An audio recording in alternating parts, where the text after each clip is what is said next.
Welcome back to the Trading Journal, journal number 4. I've completed a full week of my trading schedule. I trade Monday through Thursday, so a full week would be 4 days for me.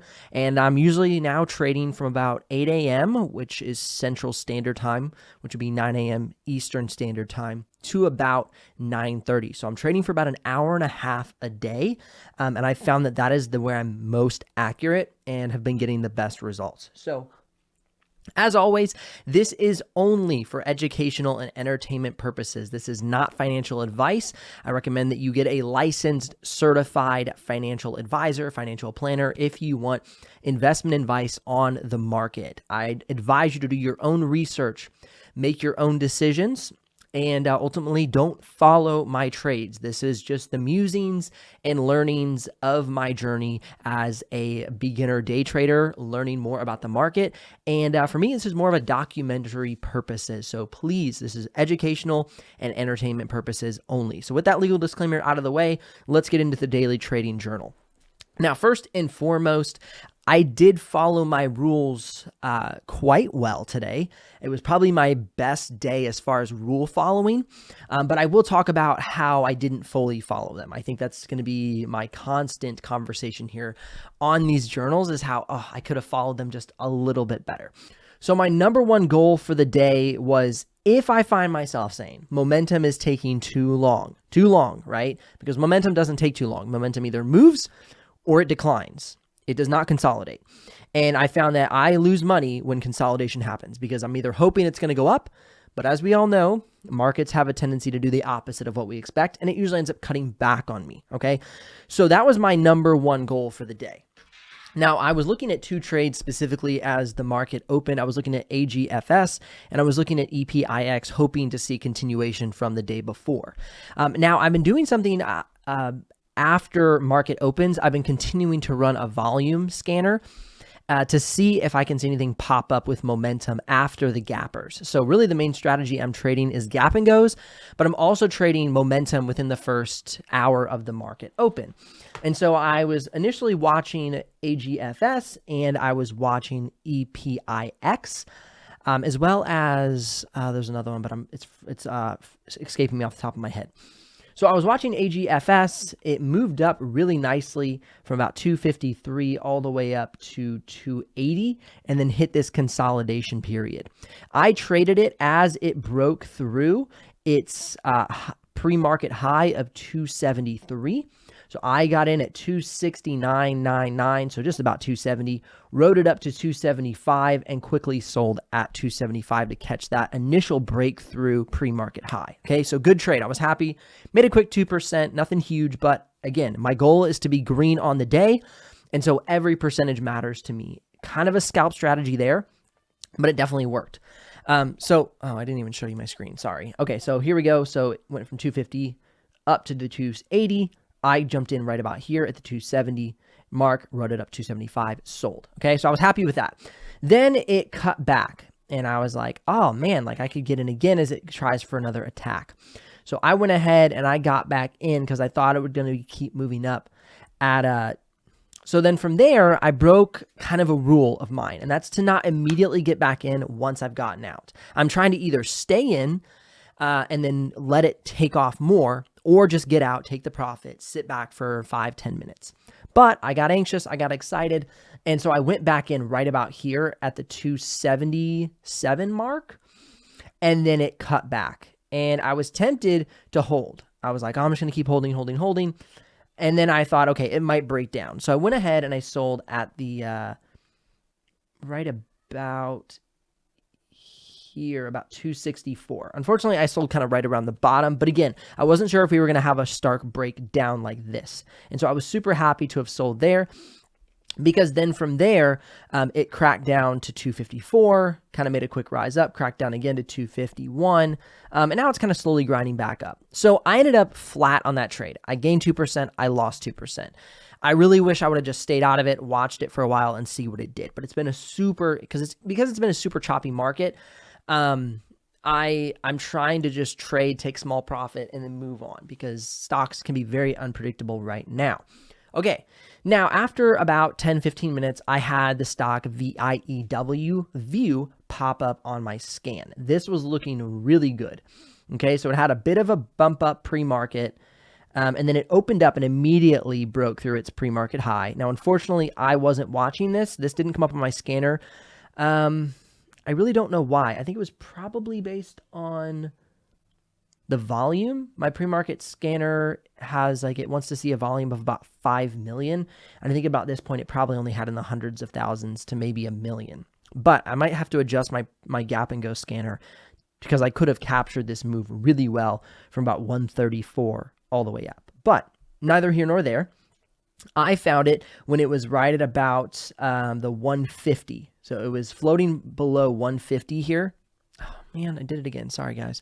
So I found this when it was right around here. It was hit its 150 top. It was starting to consolidate, and I thought, man, if this makes a run again, this is going to be awesome.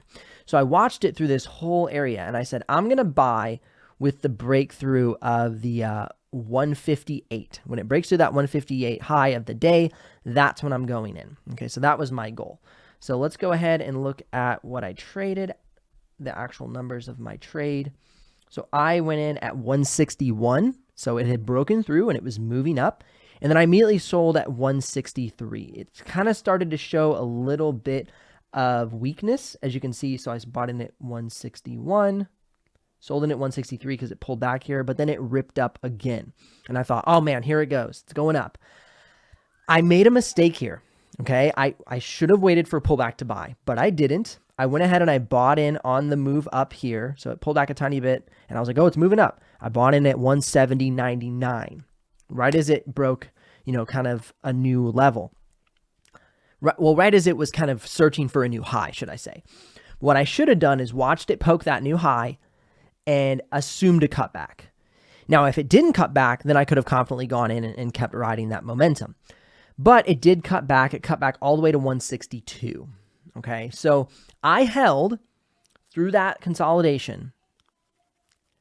I don't know if that was the best idea. I would honestly consider myself today getting lucky on this stock, only because it wasn't necessarily in my my full plan, right? And so this cut back down. And I would say luckily, because that's honestly how I feel about this, because this wasn't necessarily what I was planning for, it then rips up to 194.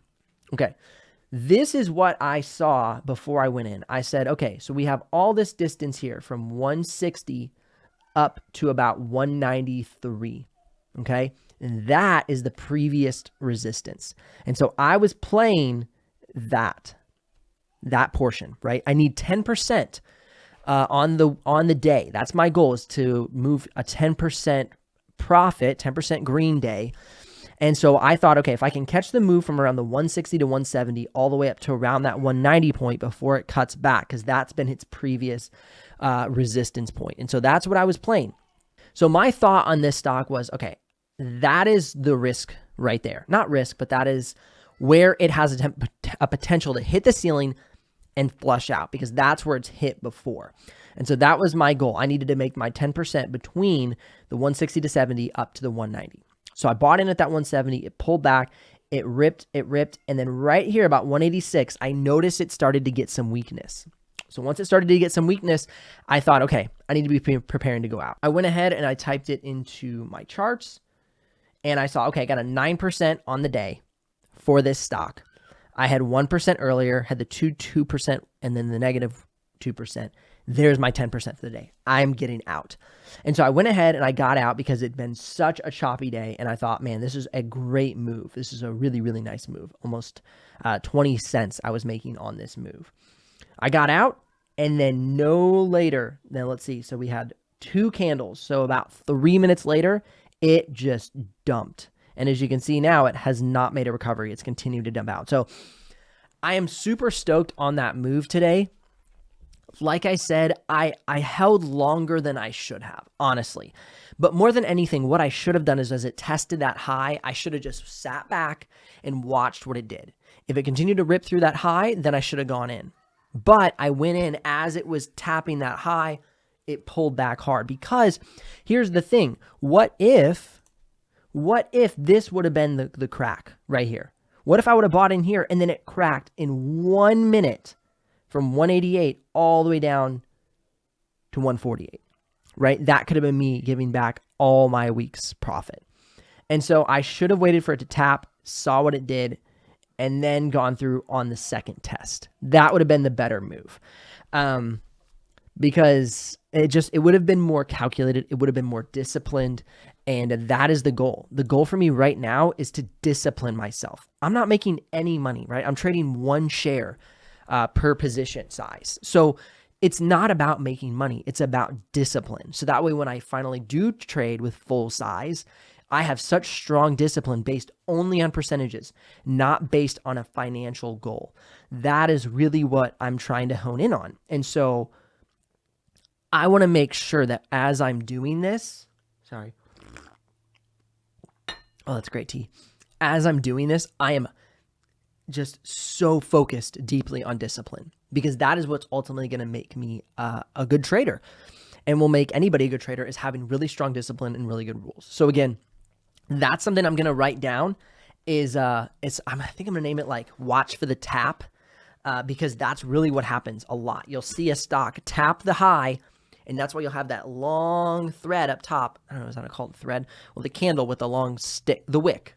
You'll have that long wick up top, and then it'll pop back down. And that's exactly what it did right here.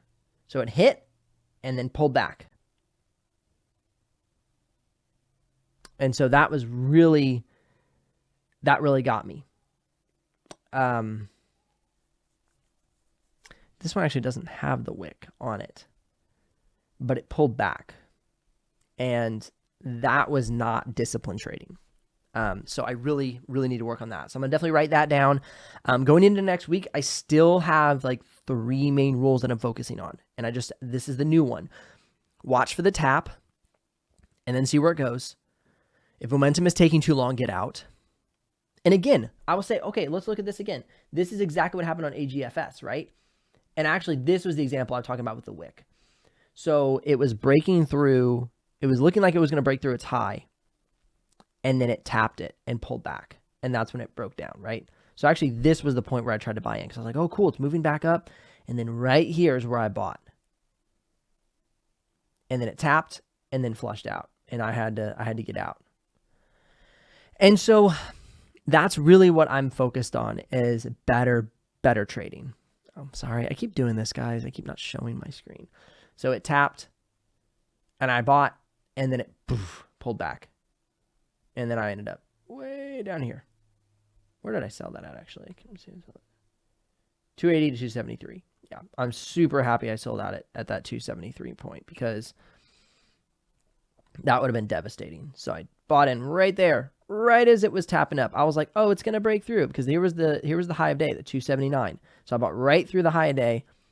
It tapped it, and I should have known better, because it tapped it here, should have waited. Should have said, okay, is this going to push through? And that was the mistake. So the taps could have screwed me up twice. It only screwed me up once, but it could have screwed me up twice. And that's a lack of discipline that needs to be worked on. Okay, so then the 3 rules going into next week. Watch for the tap. Momentum is taking too long to continue to follow my rule, which is break through the gap and go. So break through pre-market high, breaking above VWAP. Those have been my most solid plays. So as you can see here on view, this was my most solid play of the day. Had a breakthrough, pre-market high, ripped up. So watching for that play. So those are the 3 rules. Really watching for the play, sticking to it. Watch for the tap, and don't allow momentum to take too long. If momentum is taking too long, it's not momentum, it's consolidation. All right, thank you so much for watching. If you did, again, remember this is just for educational and entertainment purposes. Find financial advice, get your own rules, make your own plans, learn for yourself. I think that's the biggest thing in any area of life. You can't put off the responsibility to have financial and physical and emotional and mental education. I think all of those are so important. And so build your arsenal so that you can take on all that life has and all that life will throw at you. When life punches, are you going to punch back? And this is me trying to punch back every single day, because otherwise we're left on the the victim side of the coin. And I just do not want to live my life that way. And so I encourage you to get educated, to learn for yourself, to build your own plan, to make your own decisions. Don't follow people's alerts. That's something that I actually kind of did at first. I was like Twitter surfing and trying to follow people. All I did was lose money. And it was foolish. And so again, don't do that. Learn these things for yourself, understand them for yourself. I still feel like I am such an amateur, but I know so much more than I did even just 3 to 4 months ago when I first started this journey. So I'm excited to see you guys hopefully in the next episode. Thanks for tuning in. Bye now.